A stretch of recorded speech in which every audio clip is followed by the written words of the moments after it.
క్రొత్త నిబంధన విశ్వాసులుగా పాత నిబంధనలోని ఆజ్ఞలు మనం పాటించాలా వద్దా అనేది ఒక ప్రశ్న. ఈరోజు దానికి సమాధానమును వాక్యంలోంచి చూద్దాం.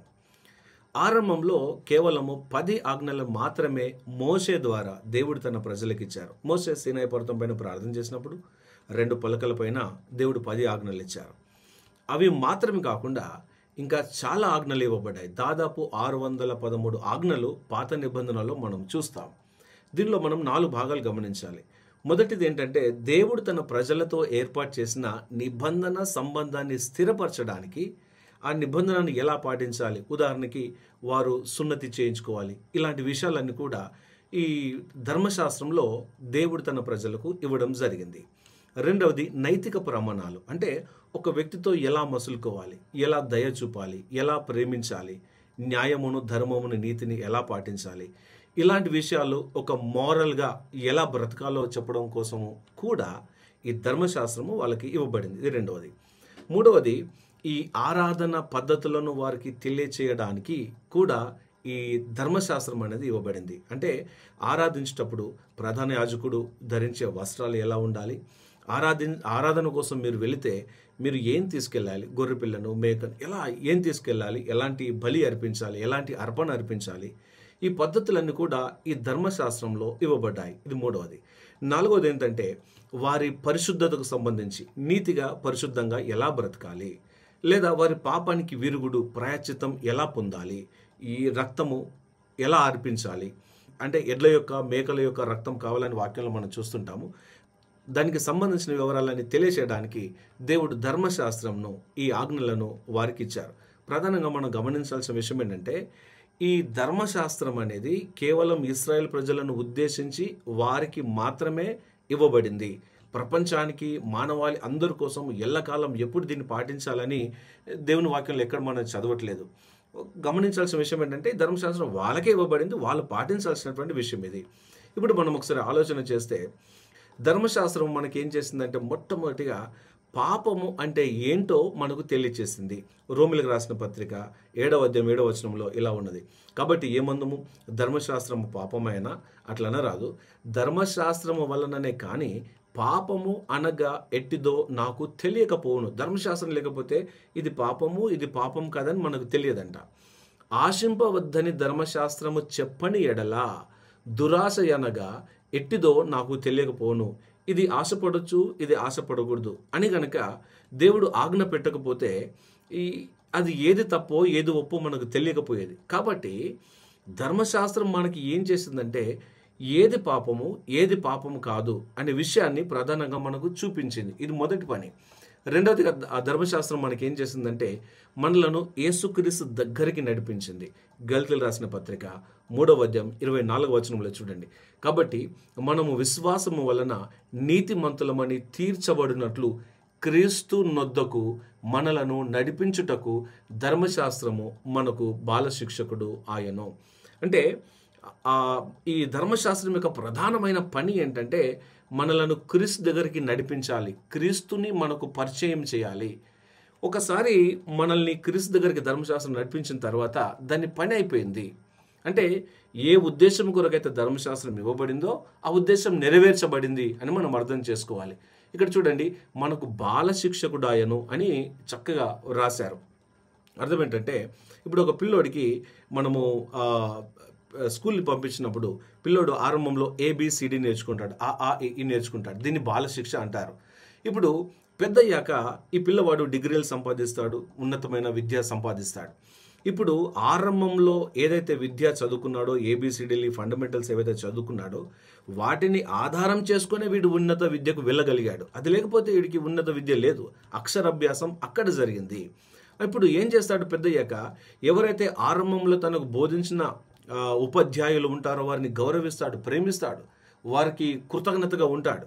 ఆరంభంలో ఏదైతే పుస్తకం చదివాడు దాన్ని గౌరవిస్తాడు, ప్రేమిస్తాడు, కొన్నిసార్లు దాచుకుంటారు. అంటే అర్థం ఏంటంటే, ధర్మశాస్త్రము పాపమైనా అట్లా అనరాదు, ధర్మశాస్త్రం నిరర్ధకమైందా అట్లా కూడా అనరాదు. ధర్మశాస్త్రం ఉన్నది కాబట్టే మనము క్రీస్తుని చేరుకోగలిగాము, క్రీస్తు దగ్గరికి మనం వెళ్ళగలిగాము. అంటే ధర్మశాస్త్రం ఏం చేస్తుంది? ధర్మశాస్త్రంలో ఏముంది? ధర్మశాస్త్రంలో మీరు ఆరాధన చేసేటప్పుడు ఒక గొర్రెపిల్ల కావాలి. గొర్రెపిల్లను ధర్మశాస్త్రం చూపించింది ఇశ్రాయేల్ ప్రజలకి. గొర్రెపిల్ల అవసరత చూపించింది. రక్తం యొక్క అవసరత ధర్మశాస్త్రం ప్రజలకు చూపించింది. కాబట్టి ఇప్పుడు ఈ యేసుక్రీస్తు గొర్రెపిల్లగా మన మధ్యకు వచ్చి మన కొరకు మరణించి రక్తం కార్చి మనల్ని పాపం నుంచి విమోచించాడు. కాబట్టి ఈ ధర్మశాస్త్రము గొర్రెపిల్ల గురించి మాట్లాడింది. ఇప్పుడు గొర్రెపిల్ల దగ్గరికి మనం వచ్చేసాం. కాబట్టి ధర్మశాస్త్రం ఏం చేయాలో అది చేసేసింది. పాపం అంటే ఏంటో చెప్పింది.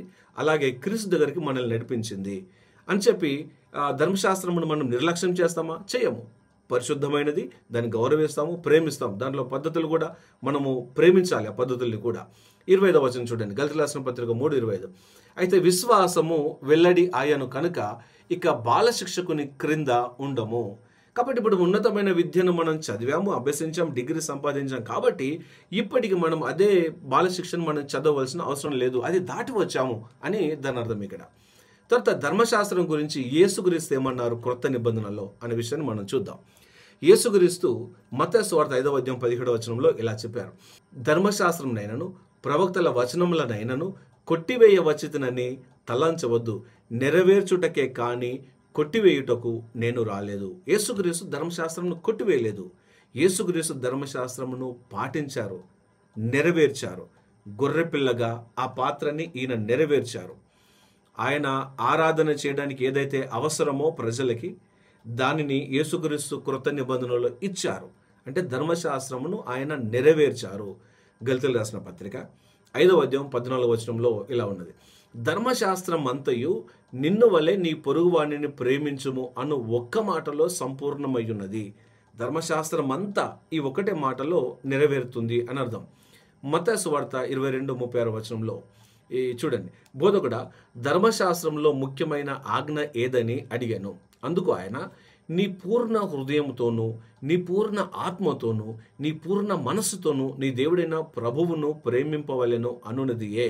ఇది ముఖ్యమైనదియు మొదటిదియునైన ఆజ్ఞ. నిన్ను వలె నీ పొరుగువాని ప్రేమింపవలెనను రెండవ ఆజ్ఞయు దాని వంటిదే. ఈ రెండు ఆజ్ఞలు ధర్మశాస్త్రం అంతటికి ప్రవక్తలకును ఆధారమై ఉన్నవని అతనితో చెప్పాను. అంటే ధర్మశాస్త్రము పూర్తిగా ఈ రెండు ఆజ్ఞలపైన ఆధారపడి ఉన్నది. మొదటగా దేవుని ప్రేమించాలి, రెండవది నీ పొరుగువాన్ని ప్రేమించాలి. ఈ 10 ఆజ్ఞలు అయితే దేవుని ప్రేమించడానికి సంబంధించినవి లేదా పొరుగువాన్ని ప్రేమించడానికి సంబంధించినవి. ఒక్క ఆజ్ఞ తప్ప. ఆ ఒక్క ఆజ్ఞ ఏంటంటే సబ్బాతు, విశ్రాంతి దినముకు సంబంధించింది తప్ప మిగతావన్నీ కూడా అయితే దేవుని ప్రేమించడానికి సంబంధించినవి లేదా పొరుగువాన్ని ప్రేమించడానికి సంబంధించినటువంటి విషయాలు. అంటే క్రొత్త నిబంధన విశ్వాసులుగా ఈ 2 ఆజ్ఞలు కనుక మనం పాటించగలిగితే ఆ 10 ఆజ్ఞలను మనం పాటించిన వారం అవుతున్నాం. తర్వాత మిగతా 613 ఆజ్ఞలు ఉన్నాయి కదా, ఇవన్నీ కూడా అయితే దేవుని ప్రేమించడానికి సంబంధించినవి లేదా నిన్ను వలె నీ పొరుగువాణ్ణి ప్రేమించాలి అనే మాటకు సంబంధించినవే ఈ 613 కూడా. కాబట్టి ఈరోజు మనం ధర్మశాస్త్రాన్ని పాటించాలా? అవసరం లేదు. ఈ 2 ఆజ్ఞలు కనుక మనం పాటించగలిగితే ధర్మశాస్త్రం అంతటిని మనం పాటించిన వారము అవుతాం. చూడండి, రోమీయులకు రాసిన పత్రిక 6:14లో ఉన్నటువంటి మాట, మీరు కృపకే కాని ధర్మశాస్త్రంనకు లోనైన వారు కారు కనుక పాపము మీ మీద ప్రభుత్వం చేయదు. ఏం చెప్తుంది? మనం ధర్మశాస్త్రం క్రింద లేము, మనం కృప క్రింద బ్రతుకుతున్నాం అని వాక్యం చాలా స్పష్టంగా తెలియజేస్తుంది. ఈరోజు కృత నిబంధన విశ్వాసులుగా పాత నిబంధనలోని ఆజ్ఞలు పాటించాలా అంటే పాటించవలసిన అవసరం లేదు. మీరు అనొచ్చు, పాత నిబంధన పాటించకపోతే మన క్రైస్తవులం ఎలా అవుతాం అని మీరు అంటారేమో. ఉదాహరణకి పాత నిబంధనలో పంటికి పన్ను కంటికి కన్ను అని ఉంది. ఇప్పుడు దాన్ని చేయలేం, చేస్తే అది నేరం అవుతుంది. పాత నిబంధనలో ధర్మశాస్త్రంలో తల్లిని తండ్రిని సన్మానించకపోతే రాళ్ళు రివి చంపాలి. ఇప్పుడు మనం అలా చేస్తే అది ఒక నేరంలాగా పరిగణించబడుతుంది. ఇలా పాత నిబంధనలో ఉన్నటువంటి ఆజ్ఞలు యాజ్ ఇట్ ఈస్గా మనం ఈరోజు పాటిస్తే అనేకమైన విషయాలు మనకు నేరంగా అవి కనబడతాయి. కాబట్టి పాత నిబంధనలోని ఆజ్ఞలన్నిటిని మనం పాటించాలి అంటే ఈ 2 ఆజ్ఞలు పాటించాలి. దేవుని ప్రేమించాలి, పొరుగువాన్ని ప్రేమించాలి. యేసుక్రీస్తు చెప్పినటువంటి మాట ఇది. కాబట్టి ధర్మశాస్త్రం క్రింద ఇప్పుడు మనం లేము, కానీ ధర్మశాస్త్రం ప్రేమిస్తాం, గౌరవిస్తాం. కానీ ధర్మశాస్త్రం క్రింద మనం లేము. God bless you. Praise the lord.